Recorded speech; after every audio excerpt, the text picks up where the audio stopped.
Hey, how you doing? What's going on? This is PernellBobby checking in with you with emotional addiction. I'm going to show you how moving your body and ways to move your body and some of the benefits of moving your body can now not allow those emotions to get trapped in your body, because your body has an emotional memory. And that memory is something that can hijack the logic in your mind. So stay tuned. Boom! Boom! Welcome. Woo! Freedom!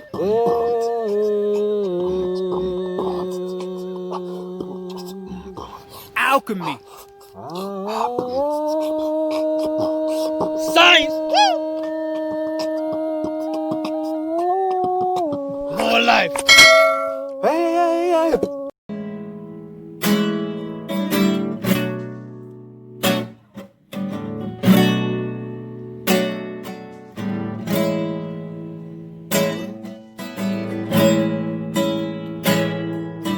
Puedo ver amaneceres, recorrer hasta perderme y no dejar de pensar ni un segundo en tu voz. Ese es el amor.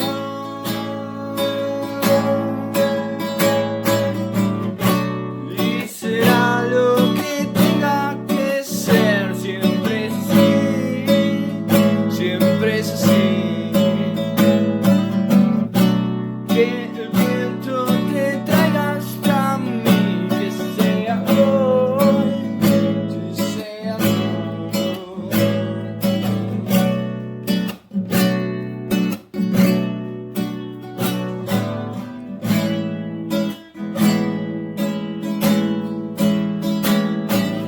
Puedo ver amaneceres, recorrer hasta perderme y no dejar de pensar ni un segundo en tu voz. Ese es el amor.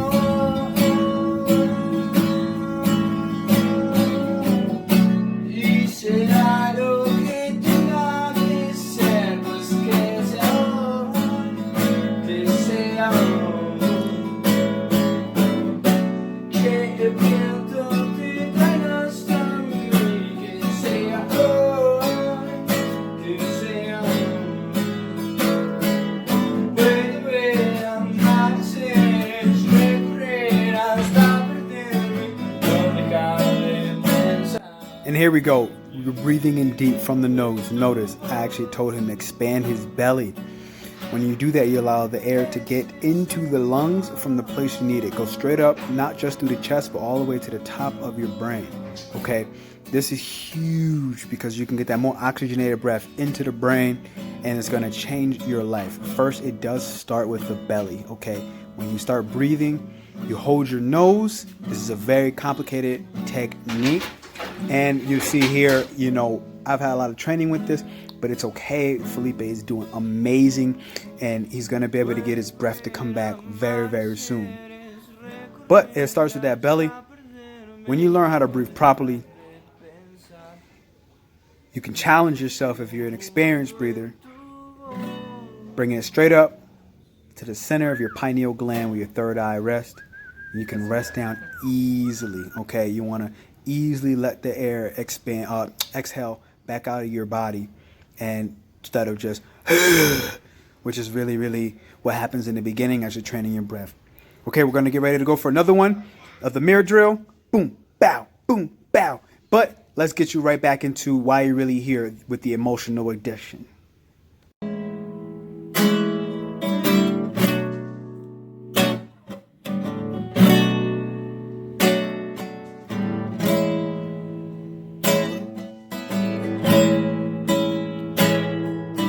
Puedo ver amaneceres, recorrer hasta perderme y no dejar de pensar ni un segundo en tu voz.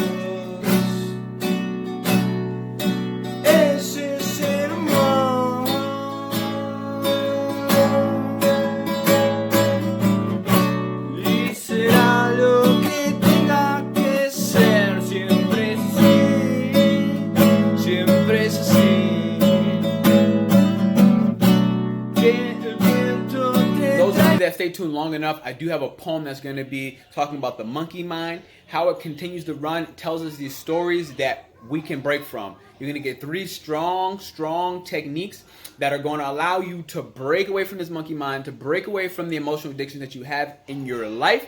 And I'm going to show you through those physical movements. So I just wanted to remind you about that you need to stay tuned for the poem, because the poem is critical. Hey, what's going on? Okay, so I felt it really important to add more about emotional addiction. Emotional addiction is huge, and physical exercise is a major component that will actually help you out when it comes to releasing some of these emotions that get trapped in the different areas of your body. Okay, I'm going to attach an EFT video that I did a long time ago, emotional freedom tapping. So I'm going to tap that right here. You can go check that video out. But first, I need to move this Tupac thing out of my eye, because that's just annoying. Okay, that works. So emotional addiction, all right, this is a topic that's not very widely discussed. I can tell you that I have been a victim of emotional addiction. Okay, what does that look like? How does emotional addiction show up in our lives? Okay, this is where you want to focus on these 3 different things when emotional addiction comes. I'm gonna give you these 3, all right? Number 1 is to breathe. First things first, breathe, because when that addiction shows up, you're gonna need to breathe. I'm gonna tell you what it's gonna look like. Number 2, observe. Number 3, and the last, is to accept. Okay, those are the 3 simplest ways I can put it. I did learn more of that from the health psychologist, so I want to go ahead and give her credit. Dr. I don't know her name, but she's a genius. All right, those are her 3 techniques. So with this emotional addiction, my personal approach really is the physical. You've seen a lot of that stuff when it came to the video I just showed you with different animal flow movements, because those fluid type of movements, things that are more fluid, actually are going to be much more prone to helping you release that emotion, rather than like a bench press, which is just a set movement, right? A bicep curl. Notice my body now versus if I want to flow. Okay, so that's one of the reasons why when they get trapped in the body, the flow movements will break you up. Sex is an amazing example of that. Okay, you shouldn't use sex as a way only to release your emotions. It should definitely be more about that, but I'm not going to give you any ethical or moral lessons at this point in time right now, but we can talk about that. Leave some comments if you want me to talk about that. So what does this look like, and how did it show up in my life? So usually with emotional addiction, where it's dangerous, it can bypass logic. Okay, so logically and intuitively you may know this isn't good for me, or this pattern in my life continues to cycle and it's actually very dangerous for me. The problem with it is the emotions can bypass the logic.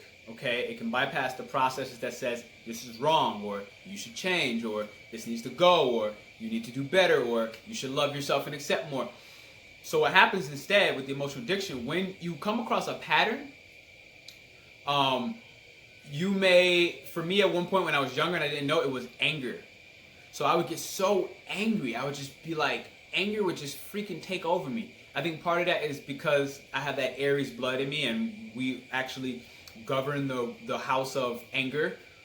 Which, so until my later years when I was able to learn why anger is not a bad thing and just an emotional signal, I was able to kind of make some adjustments. But way back then I had no clue that I actually was addicted to the emotion of anger. And that's mostly because it came natural to me. In my later years, I've noticed I picked up some feelings of anxiety, which for me was just like, what the heck's going on? Like, I'm not really somebody that worries too much about things in the future. It's not my thing. I'm pretty much a very present person. I consider myself more of like the prince of presence, if anything, at this day and age. Now in the past, who knows the future, but right now. So it shows up in a lot of ways, okay? Emotional addiction that I had was abandonment, okay? So I was cycling the feeling in people in my life that would abandon me, especially from an emotional standpoint. And it became an addiction. It became a compulsion of mine that I was completely unaware of.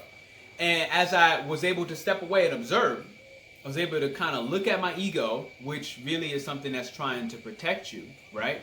The ego is something that's trying to protect your inner child. And that's why a time like this is happening so fluidly, because we have the Cancer new moon, we have the Capricorn right now in opposition. So the Capricorn governing like, you know, the fatherly things, and the Cancer, the motherly things. So the motherly way we look at our emotions, we process that stuff. That's what the new moon is about. Your emotions, how you receive, you know, how you may give or display, the ability to feel safe, like you feel like you're in a safe place, the ability to feel vulnerable. And Capricorn is that energy where we're looking at that fatherly energy, that I don't want to say disciplinarian because that's more like Saturn, but right now we have some Saturn in play, the plane of challenge, and it's like that's like the disciplinarian one. The Capricorn has a different type of fatherly energy in a sense of like discipline, in a sense of and discipline. Now, the way I look at it is only self-love. So they go hand in hand with the Cancer. Right now we're in a stage where we require a lot of self-love, a lot of self-awareness, and that self-love, self-awareness is giving us an opportune moment to progress with our family, progress with how safe we feel within our own home environment, and with the people that we love, our loved ones in our lives, including friends, not just romantic relationships. So here's where we're at right now when it talks about emotional addiction. Emotional addiction is something that we really need to take a second to breathe. That's a starter, because without breathing, your body gets hijacked. Your emotions literally, and I'm huge on this, my emotions literally hijack my body. It hijacks my logic. I'm actually a human being where I experience the full spectrum of emotions. I have a lot of fire when it comes to emotions in my life. I'm not really highly dependent on the logical processes of my mind. I'm more dependent on my intuition, on my feeling. And those feelings are oftentimes hijacked, and you know, they go haywire for me because I have so many different emotional aspects and a hyper level of sensitivity within my own life. So what would happen is my decision making would start to be impaired. So this is a problem with emotional addiction. Your decision making is impaired. You find yourself in more injured type of relationships. You're going to find yourself with an emotional addiction. You're going to find yourself associating more with the emotion that you're experiencing, whether it's anxiety, depression, more than what reality is. Okay, so you begin to kind of detach from reality in a way. And that happens when we're unable to detach from the outcomes, right? So for me, especially like within relationships, I would attach to the outcomes. Like I would like see, you know, ahead almost, like, nah, like, you know, even if I would come across something like an emotional addiction or a trauma bond or a relationship that was like hindering me in some fashion, friend, romantic, family, whatever, with myself, most importantly, I was hindering myself. These are those where those emotional addictions can really hijack your body. And they can really, if you don't find a way to release that, whether it's through a poem, whether it's through writing, whether it's through physical exercise, I recommend more movement type thing, more flow, whether it's through just talking with a friend, a trusted peer, whether it's about creating a safe space for yourself so that you don't have to worry about, you know, being judged. So you don't have to worry about, you know, people critically looking at you in a way that makes you want to restrict yourself, which is things I have done in my life. The emotional addiction will have you associate with a certain emotion rather than, you know, what's really there, what's reality. And that's the danger, because we can have that pattern. This is the key word. It's a pattern. We can have that pattern revolving around, you know, depression.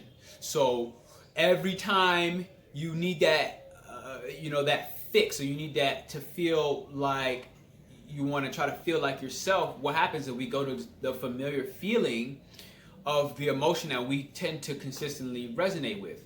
Let's say depression, let's say fear, let's say anxiety. So we begin to live in that anxiety. We begin to live in that familiar anxiety, in that familiar past. And it begins to allow us to really predict our future. So that's why it takes a second to breathe for step one. For step two, it takes you a second to observe what's happening. When you observe, you're able to kind of be the spider on the wall, look at yourself. I can look at myself talking to this camera. I can see my expression. I can see, okay, this guy's passionate about this. He's probably in alignment with what he's supposed to be doing. Or I can see like this guy really sucks at YouTube, being myself, and he really doesn't like what he's doing, and he's probably only doing it because maybe it's creating a living for him. It's creating funds, so he's doing it. When you look at yourself objectively, when you're able to detach, step 2, as a part of that observation, you can see, well, what am I observing about this guy, aka me, his feelings? And it allows you to kind of put a spotlight on the ego. And I'm going to put a video right here, ego, for the ego death. It was one of my favorite videos. The ego, which really is something that's just trying to protect that child, protect that inner child. So that Cancer energy has a lot to do with the inner child. So right now, in the Cancer season of the new moon, you're going to feel a lot of that. This whole past weekend, today, and I think up to like the next up until like December or so. That may be false. Don't take my word on that. So here's really like a wrap of emotional addiction. That last stage is you need to accept. So when you take a breath, what happens is that allows you to not allow your body to be hijacking your mind and some of the logic that exists within you, okay? Or maybe you're the opposite thinker. And when you observe as like that spider in the wall, it allows you really more so to see and observe, what is this person feeling like? Not to analyze. So analyzing is like trying to improve something, trying to change something, trying to make something better, trying to see, what are other possible outcomes. And then you start to attach yourself to the outcome. And this is where you're no longer detached. But when you observe, it takes and gives you a moment to just see what is really happening here.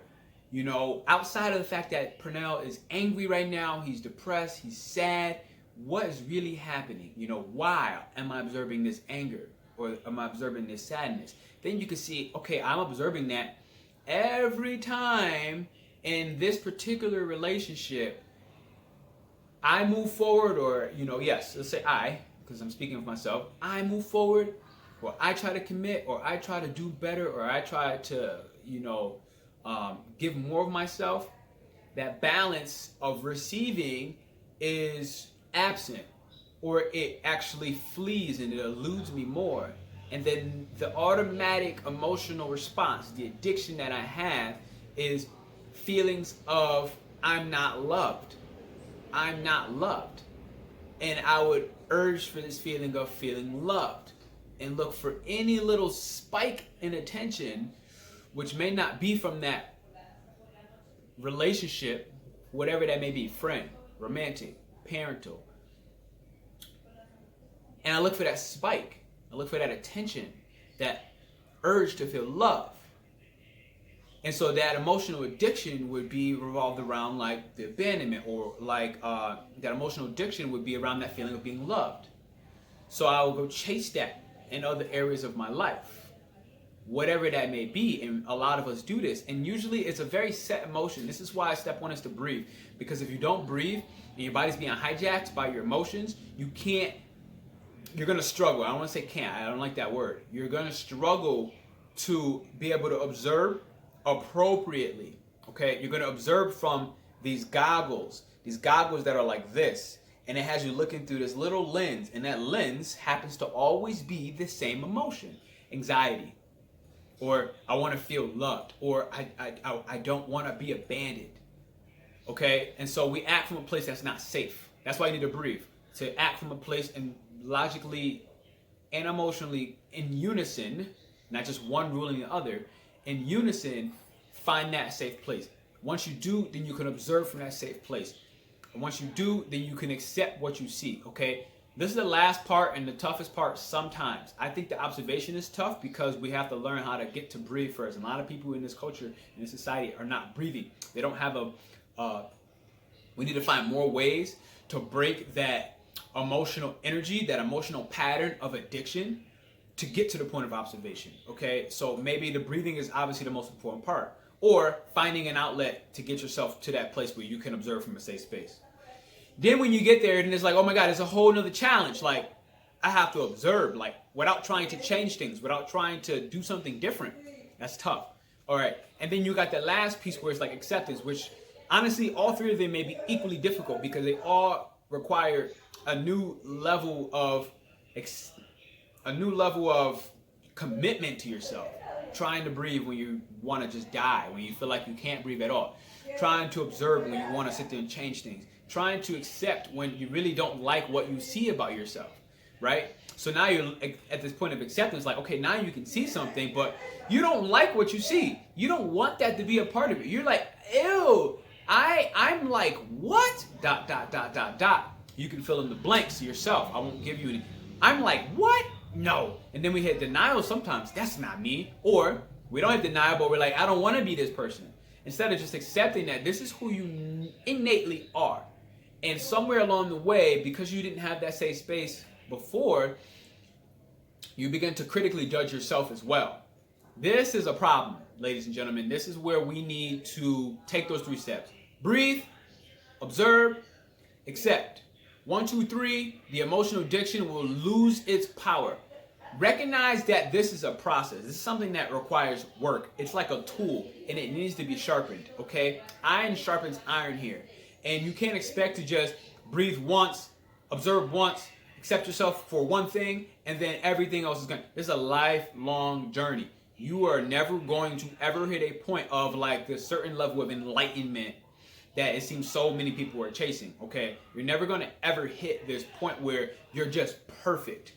Get that out of your head. And it's earlier that we can believe that, you know, this is a ongoing process of self-development, self-acceptance, self-awareness, self-reliance, self-sufficiency, self-love, self with another adjective following behind it.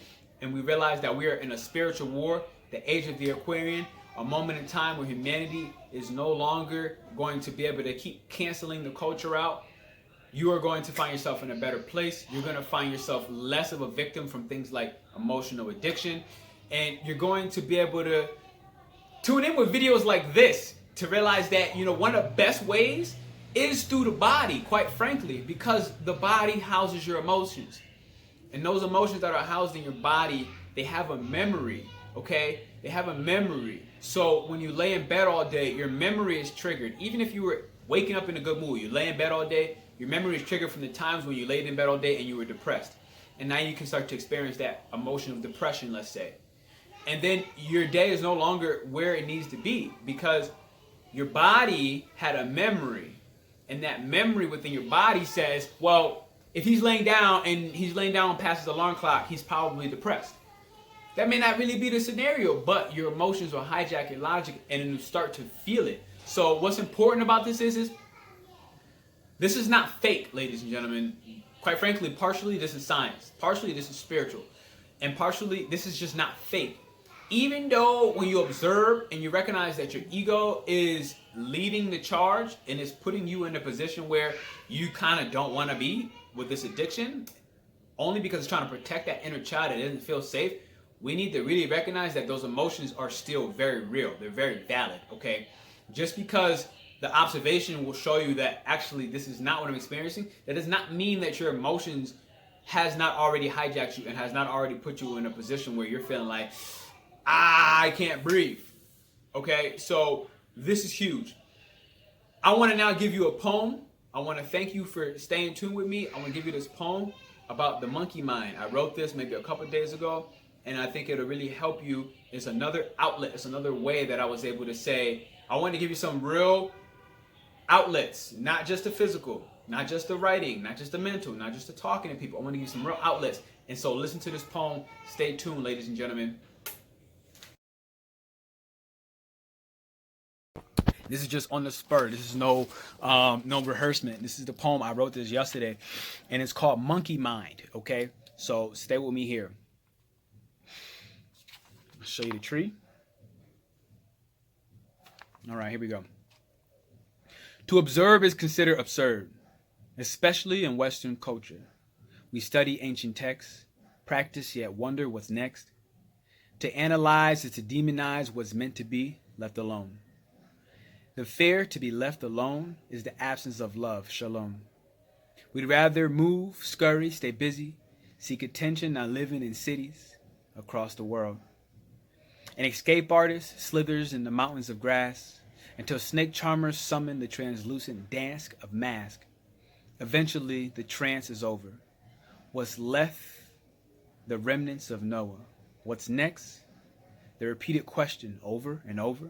The monkey mind will time and time analyze what's never over. So thank you for checking in. Thank you for listening to my poem. I know this is about exercise, and that monkey mind is just something that helps you to move some of that emotional space, to move some of that emotional trauma, those emotional scars. And when you have, a neck pain right here, recognize that could be linked to something emotionally. You can physically be blocked, physically feel and experience that pain from emotions that weren't expressed. Okay, so this is my video here for you, emotional release. Focusing on things like EFT, emotional freedom tapping. This is that stuff here. Finding those different points of sensitivity. You have some here at the top of your chest bone. And I just wanted to give you some of this information. So I'm going to try to link another video where I've done some of these body movement stuff and let you continue your search and your journey. Love. Boom! Welcome. Woo! Freedom!